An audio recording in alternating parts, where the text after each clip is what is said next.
Students, today we will discuss the mitochondria. आज हम mitochondria के बारे में पढ़ेंगे। माइटोकॉन्ड्रिया में खास बात यह है, विदाउट स्टेनिंग माइटोकॉन्ड्रिया को विजिबल नहीं होता है अंडर द माइक्रोस्कोप।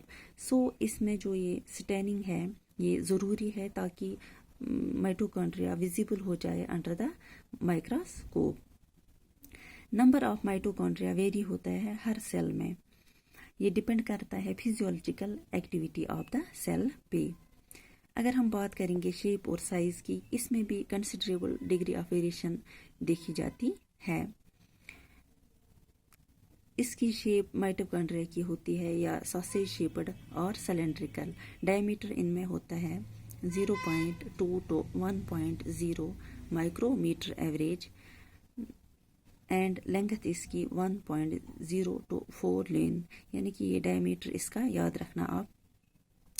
हर एक माइटोकॉन्ड्रिया है ये डबल मेम्ब्रेन बाउंड स्ट्रक्चर है। इसमें आउटर मेम्ब्रेन और इनर मेम्ब्रेन है, जिसकी वजह से जो ये आउटर मेम्ब्रेन और इनर मेम्ब्रेन इससे ये डिवाइड करते हैं ल्यूमेन को distinctly into two aqueous compartments, that is outer compartment and the inner compartment, यानी कि दो कंपार्टमेंट्स इससे बनते हैं डबल मेम्ब्रेन स्ट्रक्चर से। तो इनर कंपार्टमेंट को हम मैट्रिक्स कहते हैं और जो आउटर मेम्ब्रेन है ये बनाते हैं limiting boundaries of the organelles. Inner membrane forms number of infolding. जो इनर मेम्ब्रेन है इसमें नंबर ऑफ इनफोल्डिंग्स बनती है जिसको क्रिस्टी बोलते हैं टुवर्ड्स द मैट्रिक्स। क्रिस्टी का काम क्या है, ये इंक्रीज करता है सरफेस एरिया। आप यहाँ पे डायग्रामिकली देख सकते हैं, ये स्ट्रक्चर ऑफ माइटोकॉन्ड्रिया है, लॉन्गिट्यूडनल सेक्शन इसका। तो आप यहाँ पे देखिए आउटर मेम्ब्रेन है, इनर मेम्ब्रेन, ठीक है। तो इनके बीच में जो स्पेस है जिसको इनर मेम्ब्रेन स्पेस कहते हैं, जो एक ग्रीन कलर आपको दिखता है तो ये मैट्रिक्स है। ये इनफोल्डिंग्स इसको क्रिस्टी बोलते हैं। यहाँ पे क्रिस्टा इसलिए क्योंकि ये इसका सिंगुलर है।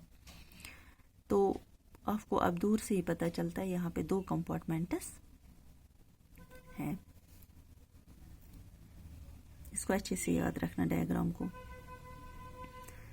जो ये माइटोकॉन्ड्रिया है इसको पावर हाउस ऑफ सेल भी कहते हैं। क्यों? क्योंकि मतलब ये रिलीज करते हैं एटीपी को, सेलुलर एनर्जी इसमें रिलीज होती है, यानी कि प्रोड्यूस होती है सेलुलर एनर्जी, जिसकी वजह से इसको पावर हाउस ऑफ सेल भी कहते हैं।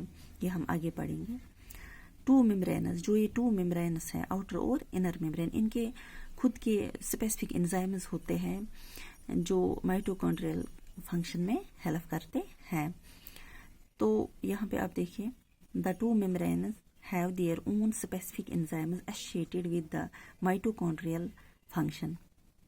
Mitochondria site of aerobic respiration है। जो ये एरोबिक है, यहाँ पे न्यू वर्ड आया, aerobic means in presence of oxygen, यानी कि ऑक्सीजन की मौजूदगी में ये रेस्पायर करते हैं।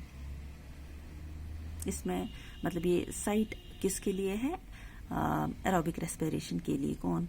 माइटोकॉन्ड्रिया, ये याद रखना। दे प्रोड्यूस, ये प्रोड्यूस करते हैं, अभी मैंने कहा आपको, cellular energy in the form of ATP, adenosine triphosphate, यानी कि इसी वजह से इसको कहते हैं पावर हाउस ऑफ सेल। ये याद रखना, जो माइटोकॉन्ड्रिया है ये पावर हाउस ऑफ सेल है, कभी कभार ये पूछा जाता है। Hence they are called the powerhouse of cell. जो ये मैट्रिक्स है इसमें भी कुछ चीज़ें हैं। मैट्रिक्स जैसे सिंगल सर्कुलर डीएनए मॉलिक्यूल, इसमें सिंगल सर्कुलर डीएनए मॉलिक्यूल होता है, कुछ फ्यू आरएनए मॉलिक्यूल्स भी होते हैं। राइबोसोमस 70S होते हैं इसमें माइटोकॉन्ड्रिया में। ये खास बात है, जो भी ऑर्गेनेलीज है उनमें 70S राइबोसोमस देखेंगे आप, वहाँ पे 70S राइबोसोमस होते हैं, लेकिन साइटोप्लाज्म में 80S राइबोसोमस होते हैं। कुछ components required for the synthesis of proteins, कुछ ऐसे भी कंपोनेंट्स होते हैं माइटोकॉन्ड्रिया जो किसके लिए चाहिए, सिंथेसिस ऑफ प्रोटीन्स के लिए।